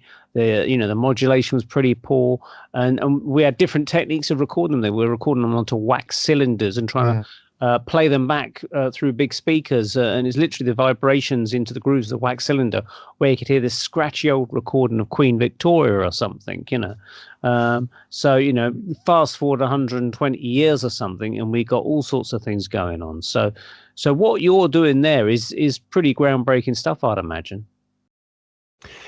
I would say it's one reflection of many different things that the group is doing. One of the experiments they want to do right now is they want to have a group of people look at a screen where the text is randomly generated and see if they can assist spirit in producing the text. These guys, they're starting to produce so many ideas that I had to basically relinquish myself and say, hey, maybe I should organize instead of trying to be the experimenter as much. And they keep coordinator. They keep me very busy. Yeah. And we have a lot that we need to do. So Keith, can we possibly take this in a slightly ET direction? Did you say you've got some ET recordings? You must have telepathy. Yeah. Yes, that's his I next do. recording. Yeah. Okay, this one you might actually like. I mean, not that you wouldn't like any of the rest, but this one is merely over many years as I listened to the radio and different experiments. And generally, we say, if a voice sounds like Spiricom, then maybe the elements of the experiment were Spiricom. Like basically whatever sound is available in the environment is usually how the voice comes through, right? So there were times when I would say, oh, that's a really low gravity voice. It's kind of strange. It must be because of the radio energy, or it must be because of this or that. There are a couple of times where the clip has been so clear that I had to say, okay, that doesn't sound normal to me. And so we have open arms to our ET friends. In fact, we just call them people. Everybody's people. We're people, they're people, whoever they are. And now, without further ado, I will play our clip referred to as possible ET and other life forms. The following clips are samples that appear to be possibly other life forms.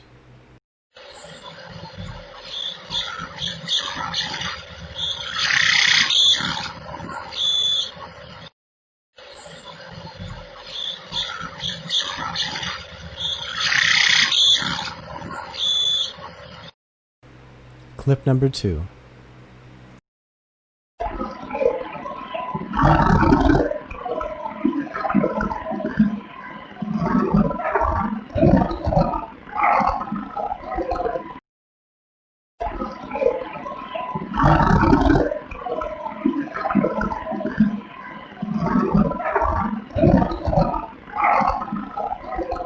All right, so were you guys able to hear that? Yeah. It's faint, but just about, yeah. Yeah. So, what makes you think that's ET life forms as opposed to residents of the afterlife then? The sound. In both of them, there's a trill or sort of a fluctuation of the voice. I imagine that sound is possible.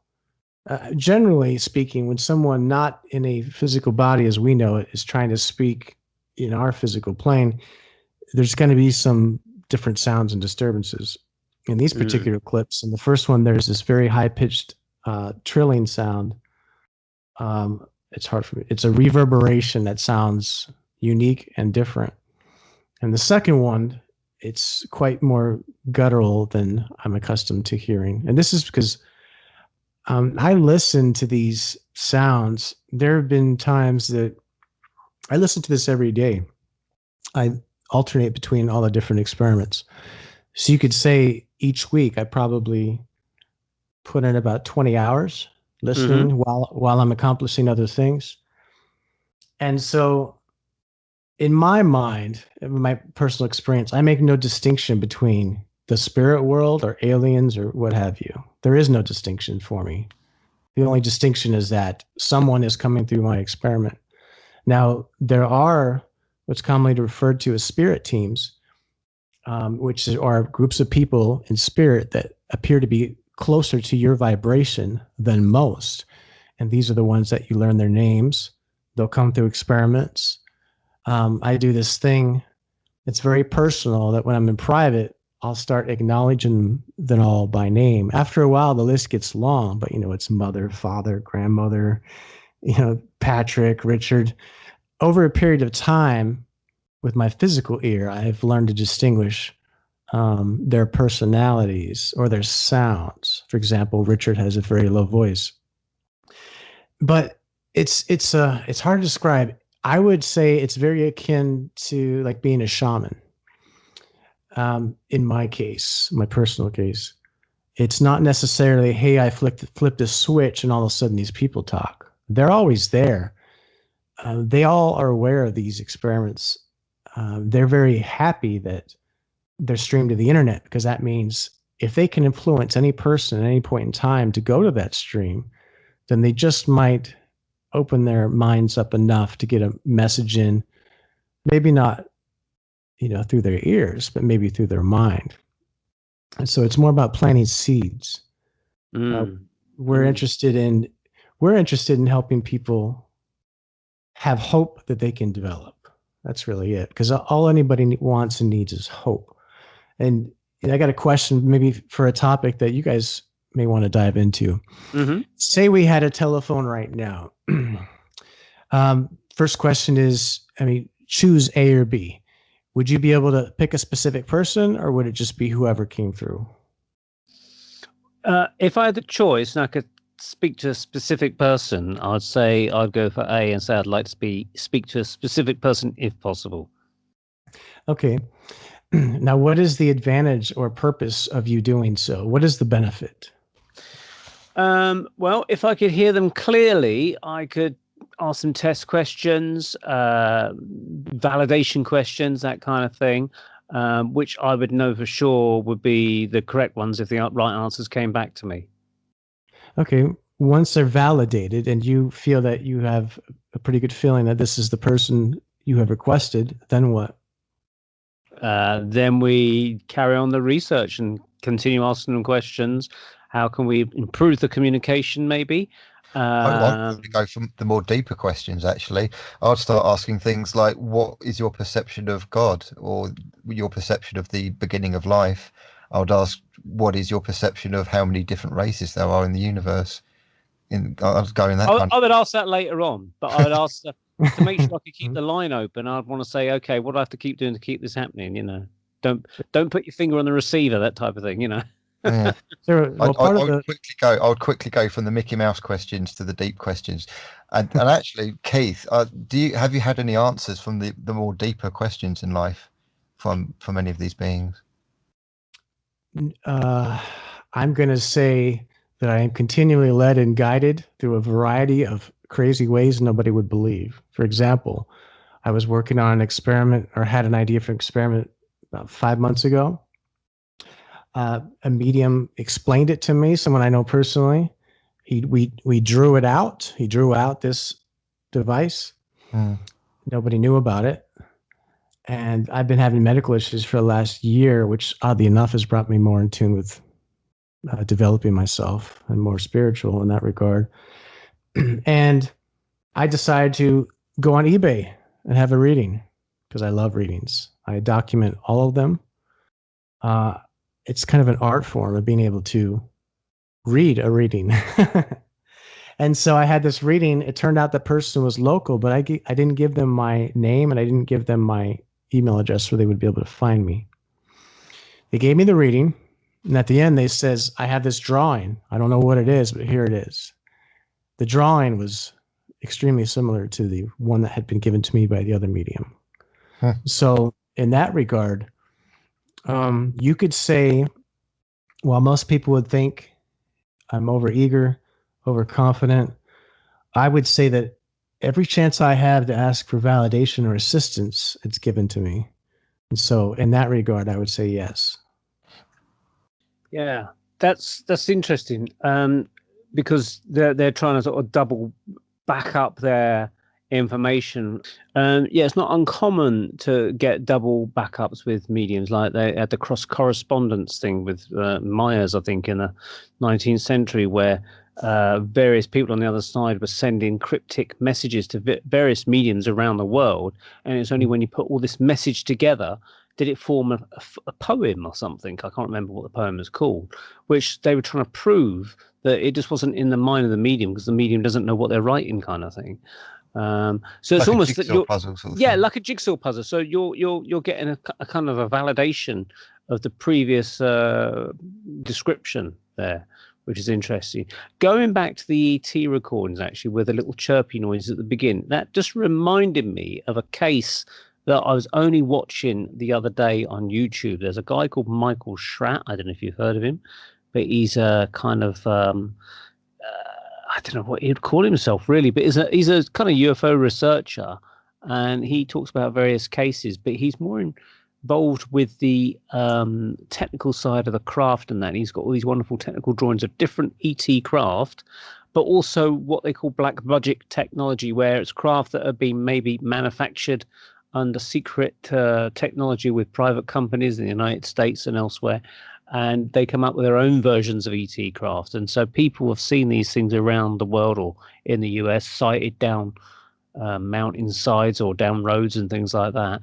But there's a particular case he referred to where he said that this two guys were driving down this road. I forget where it was, somewhere in the United States, in 1967. He said it was a well-known case, but I'd never heard of it. And he said that this craft just came out of nowhere, virtually pulled their car towards the craft. It had a typical UFO flying saucer shape, but instead of a dome being on top, there was a dome, but it was almost like a clear perspex type of dome. And you could see two creatures in there. The dome slid back. One of them came out, hovered like on a jetpack or something, anti-gravity pack, whatever you want to call it, came towards the side of the car, managed to open the driver's side of the car, got in. And this was like a small creature. It wasn't like a full 6-foot adult. It was like someone maybe 4 feet tall or something. It had a face resembling a hamburger. So the description was said. These two guys, a hamburger. Yeah. These two guys that were driving the car, the driver and the passenger was so freaked out. They slid to the far right of the car. So almost on the passenger side, almost virtually without falling out of the car. This thing took over the driving of the car, unbelievably. And this is where the height thing, because how can it drive a car with its feet just barely reaching the pedals? But it did somehow. And it drove off the road. Obviously, it didn't know the rules of the road. Into rough ground, maybe 60 or 70 feet. And then the car came to a halt. Maybe it stalled it. I don't know. And the driver, the original driver, the human driver, managed to escape the car and got out.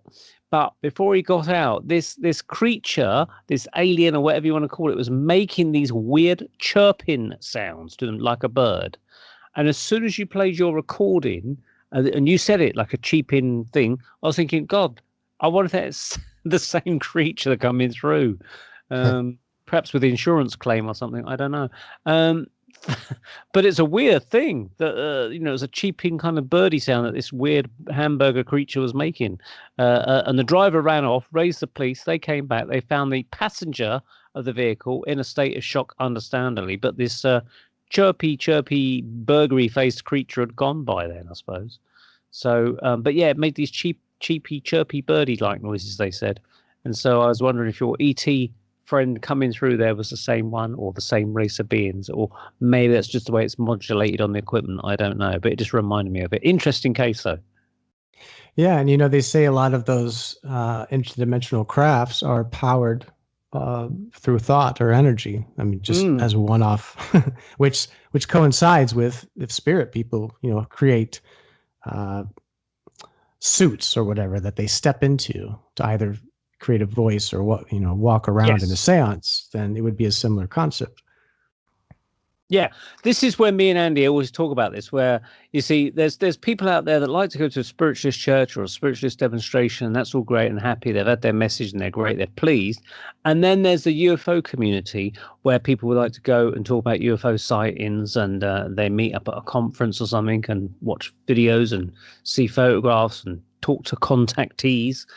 And they always seem to be kept separate, but me and Andy are very much into the idea that these things should be brought together, because I think when you try and examine one, you might get clues about the other. Well, it's basically just different dimensions, isn't it? Yeah, yeah. And it's almost as if those creatures, aliens or whatever, are coming through those same dimensions or portals, but they're using a technology to do it. And our people that have gone on weren't quite as advanced as the ETs, so they're using their own ways of coming through, which is through seances, but they're all coming through these dimensions. That's an interesting thing.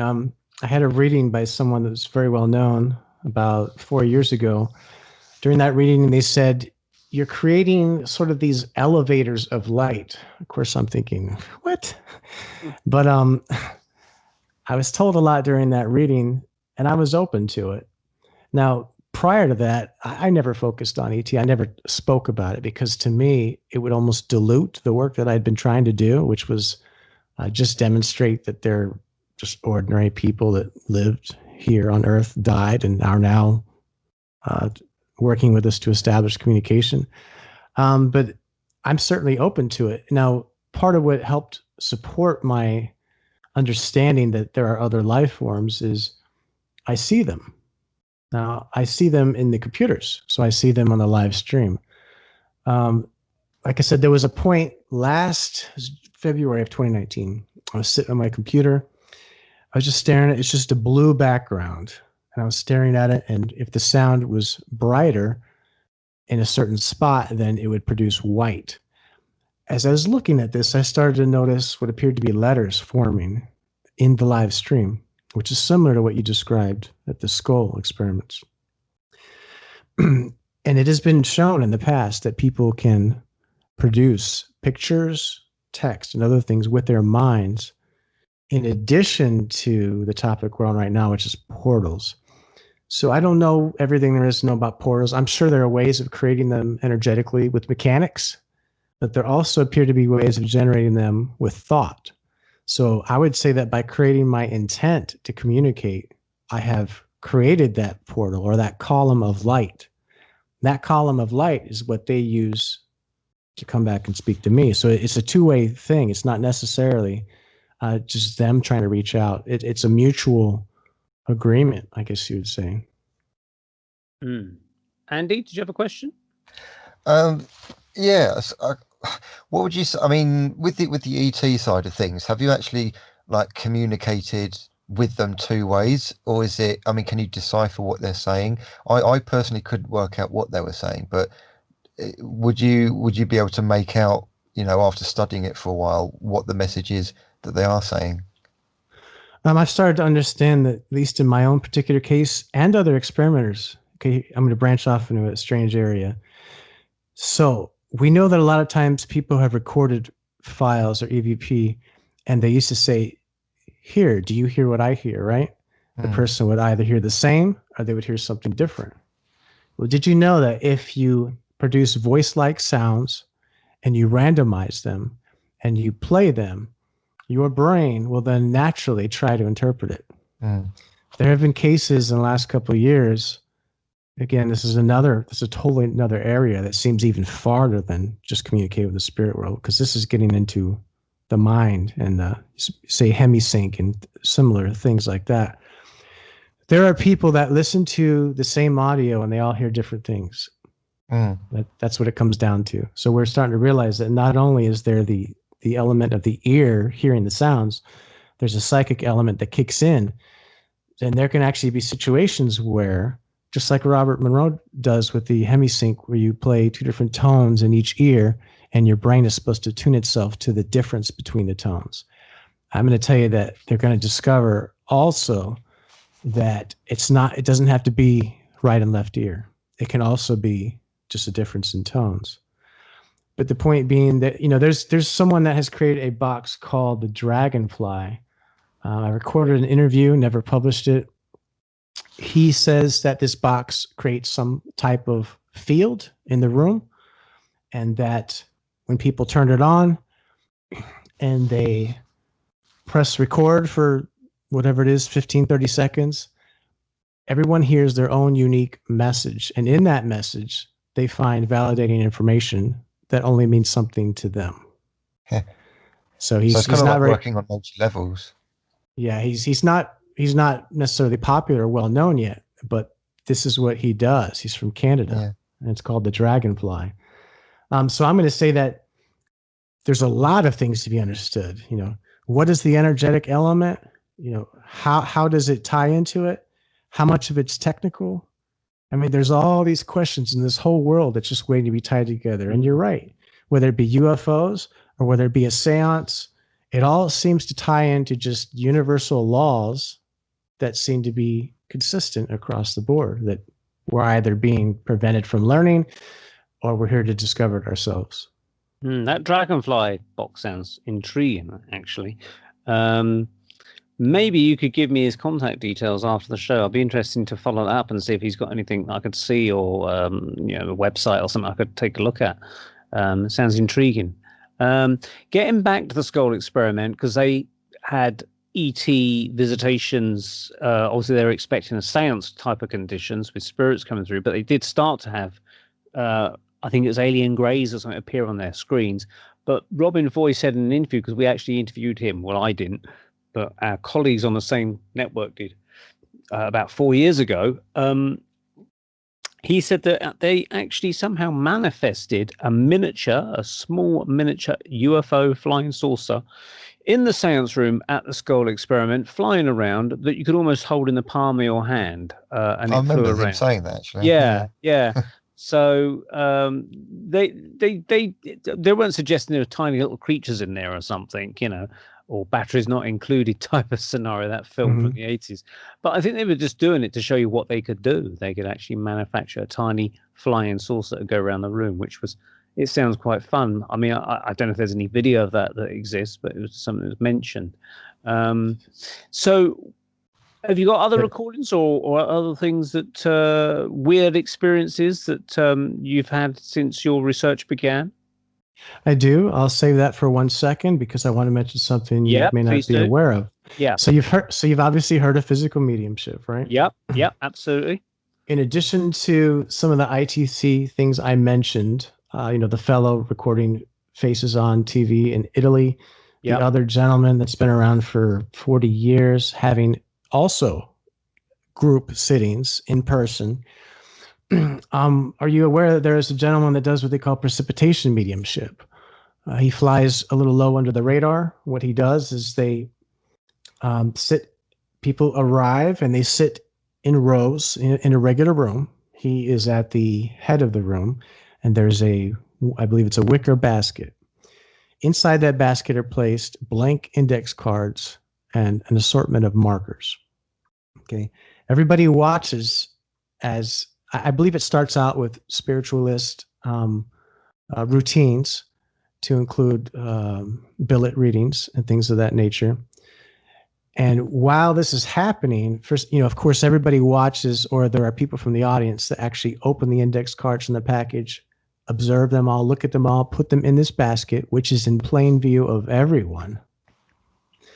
And it's sitting there in front of everybody with the lid on it. Okay, so it's probably somewhat dark, though I wouldn't say, fully dark. As he's giving billet readings and they go on and they go through their process, when they're done, they open the top of this wicker basket. What they have inside is an assortment of drawings. On each one of these index cards is intended for a person.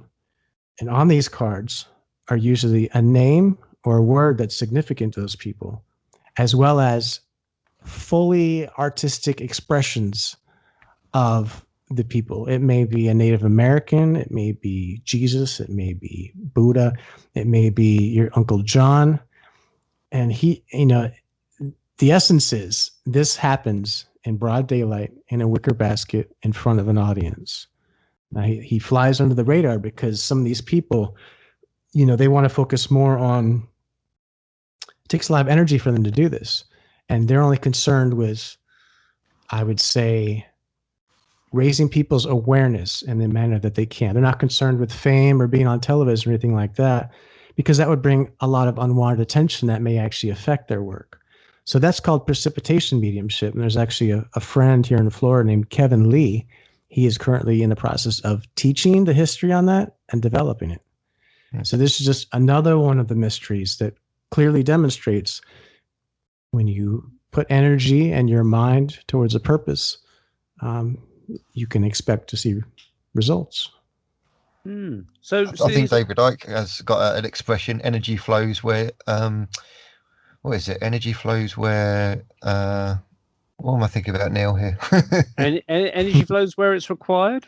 Oh, energy flows where attention goes. That's it. So where you put your attention. attention, that's where the energy flows. Yeah. That's a kind of lots of spirit guides have said the sort of thing. Whatever you focus upon expands, was what Seth used to say. Well, have they found, even with like even the mainstream scientific community, that when you start using a microscope, an atomic microscope, to go down to molecular level, your viewing of the molecules actually change the molecules themselves.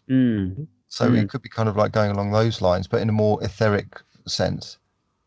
I heard, this is slightly off track, but it kind of relevant, is that many years ago I was having a chat with a college lecturer and we was talking about this kind of stuff, and he said that he remembers reading or hearing about this these like quantum physicist researchers, and they had discovered a kind of quantum particle, what they call it, a neutron or whatever that you want to call these things, and on the same day in another part of the world, another team happened to discover the very same particle. And it was a brand new particle, but two teams discovered it on the very same day. Now, that is weird, isn't it? Yeah, it's almost like backup plans. Yeah. Someone's got to discover it, yeah. It is said that inventions just hang out there in the ether, and that they're intentionally there for whoever's willing to pick them up, and that it's very common. Even in the case of radio, two people were working on it simultaneously. TV, probably a lot of these different things. Absolutely. Yeah. So what's the other recording you got for us, Keith? You said you got some in the pot. I'd like to play two in a row, and the last recording will be one that hopefully you will understand, because that's when you'll ask me, is that real? Okay. The first one is from my colleague Andres. I just wanted to demonstrate that we do have people of a high technical ability, and since he took the time to prepare it, I will honor his request to play it. You will see that he takes a scientific and electronics approach towards creating different experiments. Hello, my name is Andres. I'm an electronic engineer by profession, and I work in the R&D department of a medical device manufacturer in northern Germany. My first attempts were related to noise sources with pure germanium and germanium diodes. The results were still very unclear. The next progress I made with coherer circuits and experiments with noise audio gating.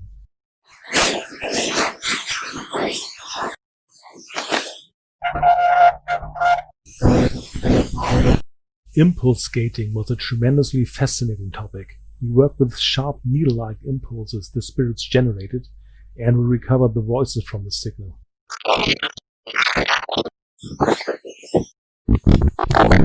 My last success I had was testing broadband receiver circuits like a sidle, psychophone, microphone voices, and laser circuits.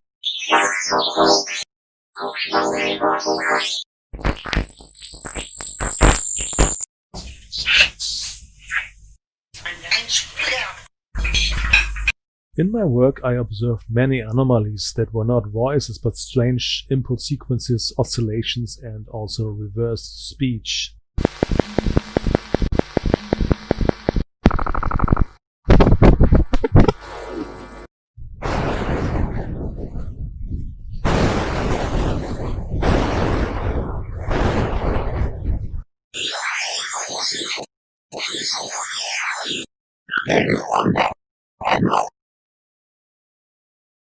The following examples are from Keith Clarke, work prior to 2009.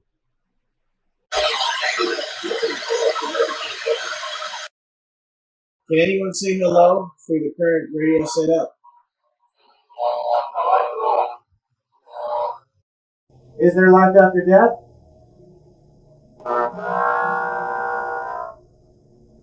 Sometimes when I ask you a question and I'm waiting for a pause in your voice, I don't get it. Is that because you have to continue using whatever device you're using and keep it continuous, and you have to speak within those bursts?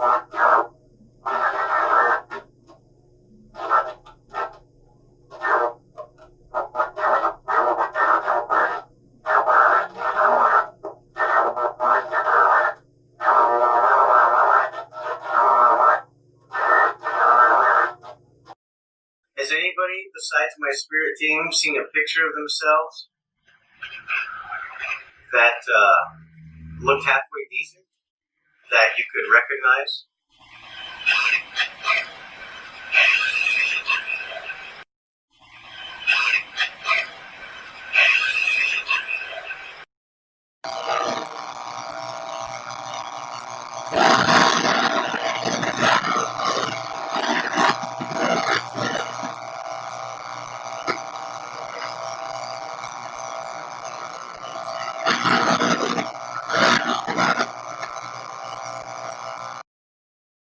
So we say thank you.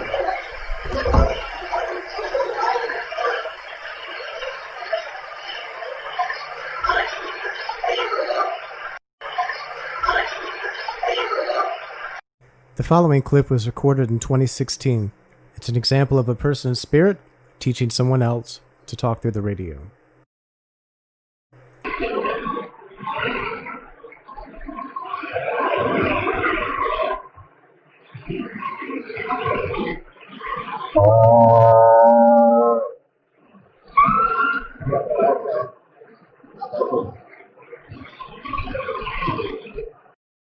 This concludes the early samples of work by Keith Clarke. Okay, yeah. Some I could hear fairly clear. I think what I might do actually is if you can supply me with your recordings, because there's a slight phase or something. They phase in and out by the time they reach us. So I might be able to drop those into our edit and make them a little bit clearer for our audience to listen to. But certainly, I thought I could hear ladies' voices in some of those recordings, unless it was a lady that was trying to initiate the conversation. I don't know, but that was really, really interesting. But some work better than others. Wouldn't you agree, Andy? Yeah, definitely. There's as you say, the fading in and out thing was made it more difficult to hear. So if we had kind of like a more kind of consistent sound clip of it, I think that'd be a lot easier to work out what's going on. I could probably drop that into an edit or something. But so do you get the same people communicating back with you each time, or is it always random people that turn up? I'm going to say mostly random. Okay, so there's no like regular, because from my perception of it is that there's teams over there that assemble themselves and try and work with a team, say, on the Earth plane, and both teams kind of put their heads together, so to speak, to try and bring out clear audio or whatever the intention is. Whereas when you're perhaps getting just random people coming through, maybe they're not even sure how they're meant to communicate, and maybe if there was a team there, you might get better results. Maybe, I don't know. People tend to see spirits in seances, not seances, spirits in doorways when they have sightings of spirits, and that to me also connects up to the idea of when you've got a manifestation of a spirit in a physical seance, they will come out of a seance cabinet or behind a screen or something. And a medium once told me that's because that helps build up the energy. So it acts like a portal. So my thinking is if you placed a recorder or computer or moved your operation into a doorway, or alternatively constructed something akin to a seance cabinet around the operator, four-sided kind of box kind of structure. I don't know what sort of material you can make it of, but people have made their things out of canvas or something over a framework, like a toilet tent you'd go camping with, something as simple as that. You might, I only say might because I've never done this, it's a speculative idea, you might be able to get a better reception of voices coming through your recordings, possibly.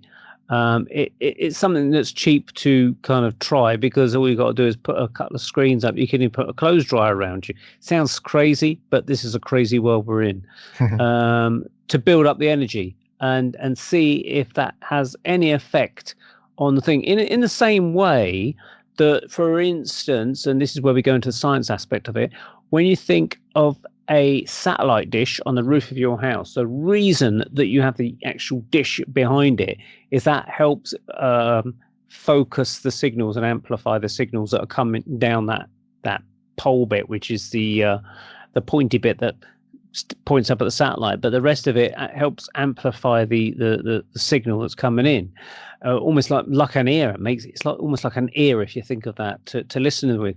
So basically, using a box-like construction around a computer or audio recorder or something like that, tape recorder, might maybe work in a similar way and help build up that energy. In other words, you're creating like a mini portal around your system. Just a speculative idea you might want to consider.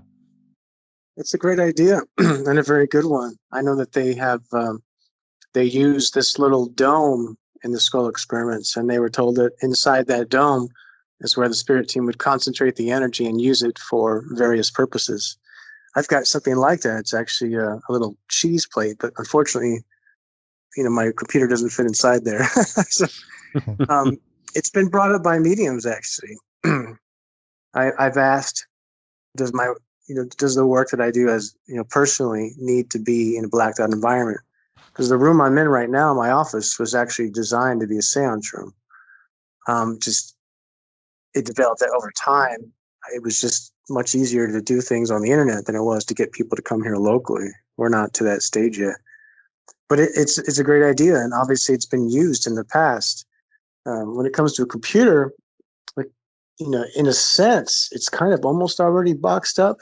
Mm-hmm. But I certainly will try those things. When I asked about light, I was told in the beginning you may need to have darkened conditions, and as it grows, not necessarily as much, but we definitely want to try everything. I mean, our objective is to basically demonstrate how does our energy fields affect communication. And once we do different things like play music, there were experiments that we did live on YouTube 4 years ago, where we took a bunch of songs, we lined them up in a row. We would keep a log, but it was more like, what time of day is it? What happened during the experiment? What songs did we play? If phenomena was experienced, at what time during the recording did it happen? And we did that actually, we had the first live stream back in 2008. So we had our first weekly Sunday meetings back when Robin Foy was just starting his physical mediumship on the Ning site. Is when people from there and people that I knew were meeting on the internet, listening live to people in spirit and watching their faces. So This was 12 years ago. But we're just now reaching the point to where, so now we have the right people in place. So we have technical people, right? And they'll build an experiment, and then we'll say, okay, now that we built it, what's the marker for success? Shy of somebody coming through in a clear face, what protocols do we have in place to determine how long we run the experiment, what variables we change, once something happens, how do we consider it successful? And there's a lot of things that need to be considered in order to do it properly. So we know it's going to take us years. We don't mind. That's just the nature of